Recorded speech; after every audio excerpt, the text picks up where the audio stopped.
हैसियत। पापा, आज आपका जन्मदिन है। हम आपके लिए छोटा सा उपहार लाए हैं। बेटा बहू ने जब गोविंद जी को उपहार दिया तो उस पर लगी कीमत का पर्चा देखकर वे स्तब्ध रह गए। नाराज होते हुए बोले, इतनी महंगी कमीज, 1500 रुपए की शर्ट होती है क्या? तुम लोग बहुत फिजूल खर्चे करते हो। पापा, आपने हमारे लिए जो किया है उसके आगे तो यह कुछ नहीं है। गोविंद जी को वह दिन याद आ गया जब वे नया पैंट शर्ट पहनकर ऑफिस चले गए थे और उनके साहब ने उस पर कटाक्ष किया था। उस दिन के बाद से आज तक उन्होंने नई जोड़ी कपड़े साथ नहीं पहने। न जाने क्यों साहब के वे शब्द कानों में गूंजते रहे। हालांकि आज वे भरे पूरे परिवार, जमीन जायदाद के मालिक थे, पर पुराने दिनों के संघर्ष को भूल नहीं पाए थे। सुबह के 9 बज रहे थे। वे अपनी आराम कुर्सी पर बाहर गैलरी में आकर बैठ गए। बेटे ने अपनी नौकरी के चलते शहर में मकान ले लिया था। वो 10वीं मंजिल पर था, सो बार बार चढ़ना उतरना संभव नहीं था। गैलरी में बैठकर बाहर की रेलम पेल देखा करते थे। वहीं से पत्नी को आवाज लगाई, जी, आज नाश्ते की तैयारी है या सीधे खाना ही खिलाओगी? और मुस्कुराते हुए अखबार के पन्ने पलटने लगे। अंदर से श्रीमती जी चाय और पकौड़ों की प्लेट ले आई। दोनों गैलरी में ही बैठ गए। गोविंद जी बोले, संध्या, कितना समय निकल गया, हम कहाँ से कहाँ आ गए? आज सुहास ने जब मुझे इतनी महंगी शर्ट दी तब मुझे अपनी हैसियत का आभास हुआ, नहीं तो मैं अभी तक अपने आप को साहब का नौकर ही समझता था। जिस दिन साहब ने मुझे नए कपड़ों को लेकर टोका, पता नहीं क्यों तब से मन में हीन भाव आ गया था। अभी अपने लिए कुछ सोचा ही नहीं, काम मेरा मकसद था।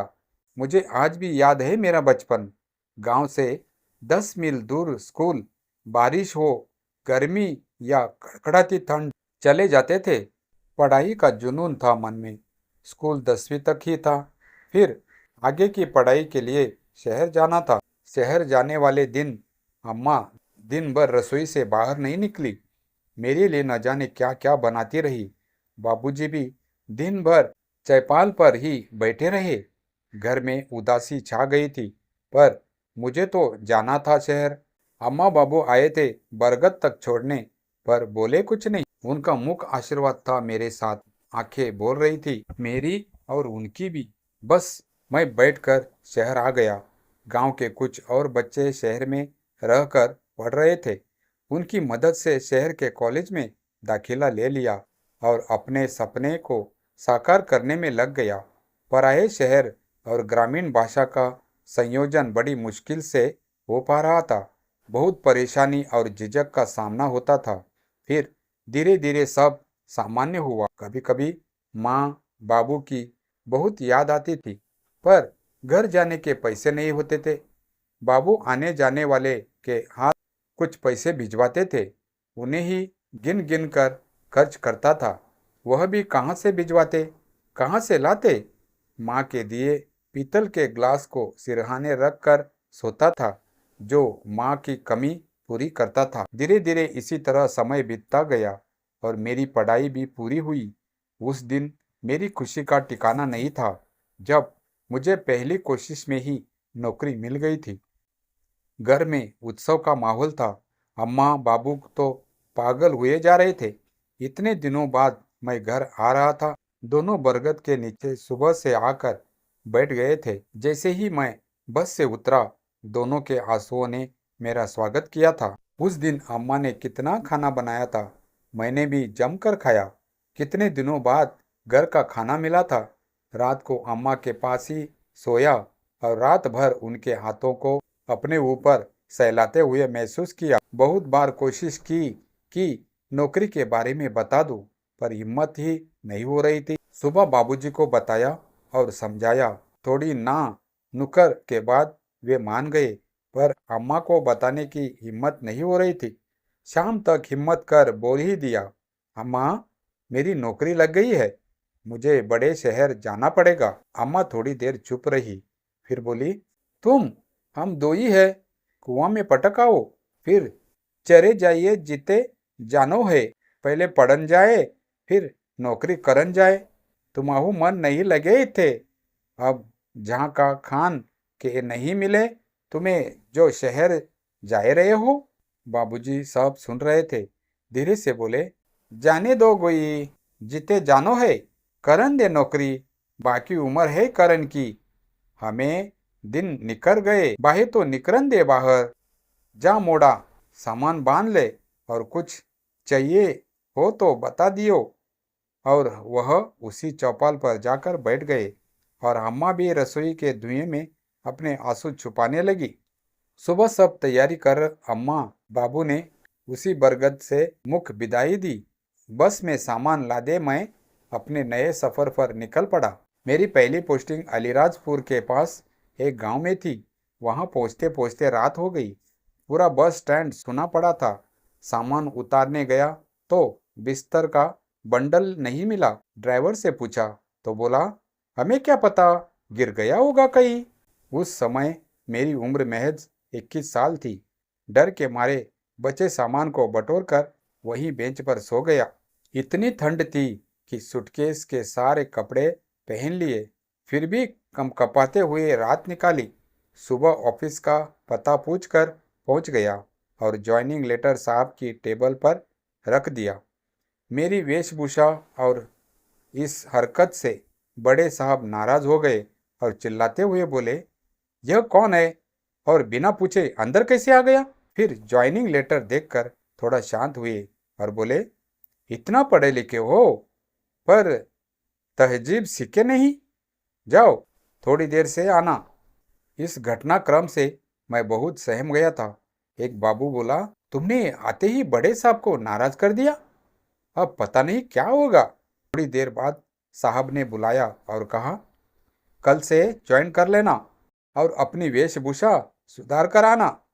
यहाँ ऑफिस है, सब्जी बाजार नहीं, जो कैसे भी चले आए। अगले दिन मैं नए कपड़े पहनकर ऑफिस पहुंचा, जो बाबूजी ने अभी सिलवा कर दिए थे।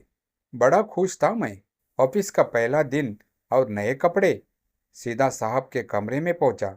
साहब किसी काम से व्यस्त थे। मैंने जाते ही कहा, साहब नमस्ते, और हाथ जोड़कर उसके सामने खड़ा हो गया, इस आशा में कि वे तारीफ करेंगे और मेरे नए कपड़ों को देखेंगे, क्योंकि गांव में तो नए कपड़े सिलवाना किसी त्योहार से कम नहीं होता था।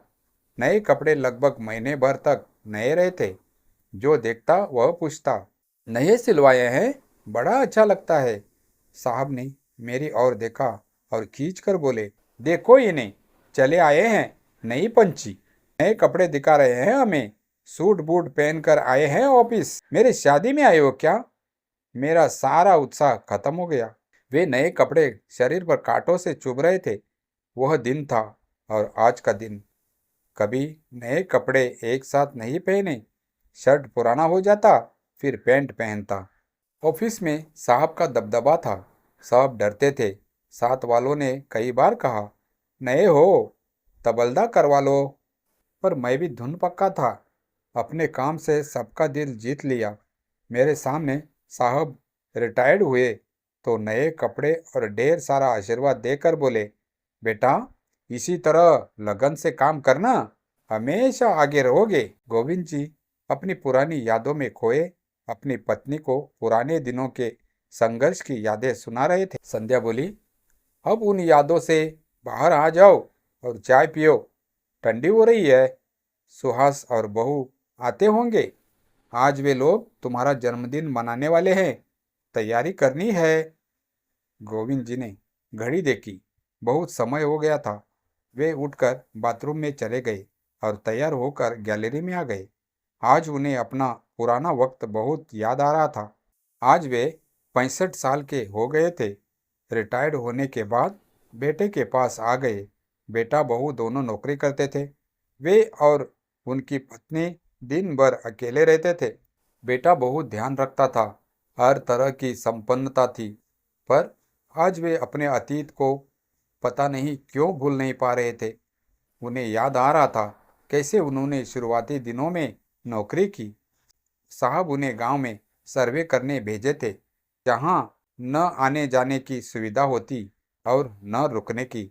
एक बार ऐसे ही गांव में चला गया। सर्वे करते रात हो गई और लौटने के लिए कोई साधन नहीं था। मजबूरन एक किसान के घर रात बिताई। बेचारे ने चने बूझकर खिलाए, वही खाकर पानी पीकर उसकी फटी गुजरी में रात बिताई। जीवन के संघर्ष ने कई बातें सिखाई कि बाहर जाओ तो कुछ खाने पीने के लिए जरूर रखो, पता नहीं कब जरूरत पड़ जाए। एक बार सर्वे से लौटते समय रास्ते में पड़ने वाली नदी में बाढ़ आ गई। घर पहुंचना भी जरूरी था। गाड़ी बाढ़ में बढ़ा दी।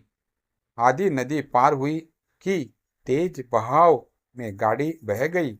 मैं जैसे तैसे तैर कर किनारे लगा। घर में पत्नी और 2 महीने का सुहास अकेला था। पता नहीं कितने संघर्षों को पार कर आज इस मुकाम को हासिल किया था। नौकरी में प्रमोशन और जगह जगह स्थानांतरित होता रहा। हर जगह अपने अच्छे काम और ईमानदारी के कारण सबका प्रिय बना रहा। शाम को सुहास और वीना बड़ा सा केक ले आए और गोविंद जी को सामने बैठाकर कटवाया। उनकी आंखों से आंसू बह निकले। संध्या समझ गई कि इन आंसुओं की वजह क्या है। वह बोली, क्यों उन पुरानी यादों को याद करते हो और बार बार परेशान होते हो? जो सामने है उसी को सच मानकर जियो। आपने जिंदगी भर कभी आराम नहीं किया, हमेशा अपना वक्त दूसरों को दिया। अब परिवार के साथ खुशी से रहो।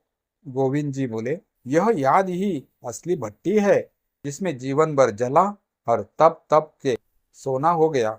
आज मेरा मान सम्मान है। आज भी लोग मुझे याद करते हैं। आज अम्मा की बहुत याद आ रही है। वह मेरे जन्मदिन पर आटे का हलवा बनाया करती थी, बड़े प्रेम से मुझे खिलाती। बाबूजी भी खेत से जल्दी आ जाते, बहुत अच्छा लगता था। सुहास ने उदासी दूर करने के लिए पुराने गाने लगा दिए जो गोविंद जी को बहुत पसंद थे। गोविंद जी संध्या से बोले, तुम्हें याद है सुहास के जन्मदिन के बाद अम्मा कितनी बीमार हो गई थी? कैसे उन्हें कैंसर ने जकड़ लिया था? बेचारी बहुत भूली थी, कभी अपनी तकलीफ किसी को नहीं बताई। जब बीमारी बहुत बढ़ गई तब पता चला। छोटा सा सुहास और अस्पताल के चक्कर, कितना कठिन समय था वह। उस समय दूसरे शहर में दिखाना पड़ा था उनको। आज तो कदम कदम पर अस्पताल और दवा की दुकानें हैं, पर उस समय उन्हें डॉक्टर के पास ले जाने तक के लिए साधन नहीं मिला था। वह तड़पती रही और जब डॉक्टर के पास ले गए तब तक बहुत देर हो गई थी। अम्मा मुझसे विदाई लेकर हमेशा के लिए चली गई थी। उस दिन से मैंने अपना जन्मदिन मनाना छोड़ दिया था। ऐसा लगता था अम्मा के साथ मेरी खुशियाँ भी चली गई है। बाबूजी भी अकेले बैठे रहते हैं। कभी कहते, लल्ला मुझे कुछ दिन गांव में छोड़ा, तेरी अम्मा की यादों के साथ वही रहूंगा कुछ दिन। मैं कुछ दिन टालता रहा, पर उन्होंने ज्यादा जिद की तो छोड़कर आना पड़ा। पर कुछ दिनों बाद ही गांव से खबर आई कि बाबूजी बहुत बीमार है। दौड़ा दौड़ा गया और उन्हें लेकर आया। कुछ दिन बाद वे भी अम्मा के पास चले गए। मैं बिल्कुल अकेला रह गया था। तब आज जैसी व्यस्त दुनिया नहीं थी और न ही इतनी सुविधाएं, पर लोग अच्छे थे। उनमें प्रेम था। पड़ोसी भी भाई जैसा प्रेम रखते थे। आज तो भाई भी भाई को नहीं पूछता। सारी दुनिया मशीन बनी हुई है। हम मशीनों से काम नहीं करवाते, बल्कि मशीनों ने हमें अपने जैसा निर्जीव बना दिया है। एक ही परिवार के लोग महीनों से अपने लोगों से ही नहीं मिल पाते। क्या करें? खैर छोड़ो सब, जमाना बदल गया है। चलो बच्चों, अब सो जाए, सुबह तुमसे कुछ बातें करनी है। इतना कहकर वे अपने कमरे में चले गए। गोविंद जी की आंखों से नींद कोसों दूर थी। कल अपने बरसों के सपने को सुहास के सामने रखने वाले थे। उसे मना करने की उम्मीद तो नहीं थी, पर क्या पता आज के बच्चों का मन मना कर दिया तो। इसी कश्मकश में पता नहीं कब सुबह हो गई। बारिश के दिन थे। सुबह से ही बादल अंधेरा किए हुए थे। चिड़ियों की चहचहाहट से गोविंद जी की नींद खुली। देखा तो 6 बज रहे थे। संध्या उठ चुकी थी। गोविंद जी भी तैयार होकर गैलरी में आ गए और संध्या को आवाज लगाई, अजी सुनते हो? सुहास और बहू उठ गए हो? तो भेजना। थोड़ी देर में सुहास और वीना उनके सामने खड़े थे। सुहास बोला, क्या बात है पापा, इतनी सुबह सुबह? तबीयत तो ठीक है आपकी? कल से बहुत अनमने लग रहे हैं आप। गोविंद जी बोले, बैठो, मुझे तुम लोगों से आज बहुत जरूरी बात करनी है। मैं चाहता हूँ कि गांव की जमीन पर एक छोटा सा दवाखाना खुलवाया जाए, जहां बहुत कम पैसों में गांव वालों का इलाज हो, ताकि कोई बिना इलाज के न मरे। मैं इस अनुभव से गुजर चुका हूँ। सुविधाओं के न होने से कितनी परेशानी होती है। अगर गांव में दवाखाना होता तो शायद अम्मा बाबूजी आज मेरे साथ होते। तुम्हारा क्या विचार है? तुम दोनों तो अपना अपना कमा खा रहे हो। मैं अपनी पेंशन वहां लगा दूंगा, अपनी हैसियत के अनुसार काम करवा लूंगा। तुम बताओ, यह सही है क्या गलत? सुहास बोला, पापा, आप क्या सोच रहे थे कि मैं मना कर दूंगा? आपके हर फैसले का स्वागत है। हम दोनों से भी जितना होगा आपकी मदद करेंगे। पापा, मैंने दादी को नहीं देखा, पर उनका प्यार महसूस कर सकता हूँ। आप चिंता न करें, हम गांव चलकर बात कर आते हैं, काम शुरू करवा देते हैं और बीच बीच में जाकर देख आया करेंगे। बेटे की हिम्मत मिलते ही गोविंद जी बेफिक्र हो गए। वे मन ही मन अपने अम्मा बाबूजी को याद कर रहे थे।